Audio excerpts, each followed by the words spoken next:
സ്വർണ്ണക്കവർച്ചാ കേസിൽ SITക്ക് വീണ്ടും ഹൈക്കോടതിയുടെ അതിരൂക്ഷമായ വിമർശനം. പ്രതികൾ സ്വാഭാവിക ജാമ്യത്തിൽ പോകുന്നത് എന്താണെന്ന കോടതിയുടെ ചോദ്യം. കുറ്റപത്രം വൈകിപ്പിക്കുന്നത് ഗുരുതര വിഷയമെന്നും പരാമർശം.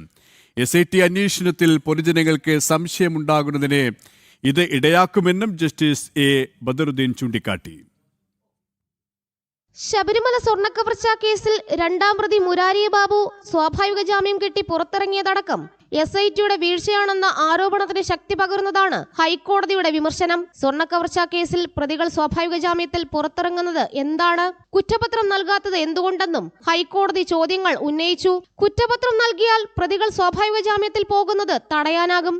അല്ലാത്ത പക്ഷം പൊതുജനങ്ങൾക്ക് SITയുടെ അന്വേഷണത്തിൽ സംശയം ഉണ്ടാകുമെന്നും ജസ്റ്റിസ് A. ബദറുദ്ദീൻ കുറ്റപ്പെടുത്തി. കുറ്റപത്രം വൈകിപ്പിക്കുന്നത് ഗുരുതര വിഷയമാണെന്നും ഹൈക്കോടതി എടുത്തു പറഞ്ഞു. പൊതുജനങ്ങൾക്കിടയിൽ ആശങ്കയ്ക്ക് ഇത് കാരണമാകുമെന്നും ഹൈക്കോടതി സിംഗിൾ ബെഞ്ച് ഓർമ്മിപ്പിച്ചു. പ്രതികളെല്ലാവരും ഏറെക്കുറെ 90 ദിവസം കഴിഞ്ഞതായും കോടതി ചൂണ്ടിക്കാട്ടി. ശബരിമല സ്വർണ്ണക്കവർച്ചാ കേസിൽ തന്നെ പ്രതി ചേർത്തത് റദ്ദാക്കണമെന്നാവശ്യപ്പെട്ട് smart creations CEO Pankaj Bhandari നൽകിയ ഹർജിയിൽ വാദം നടക്കവെയാണ് ഹൈക്കോടതിയുടെ വിമർശനം. അറസ്റ്റ് നിയമവിരുദ്ധമെന്നാരോപിച്ചായിരുന്നു ഹർജി.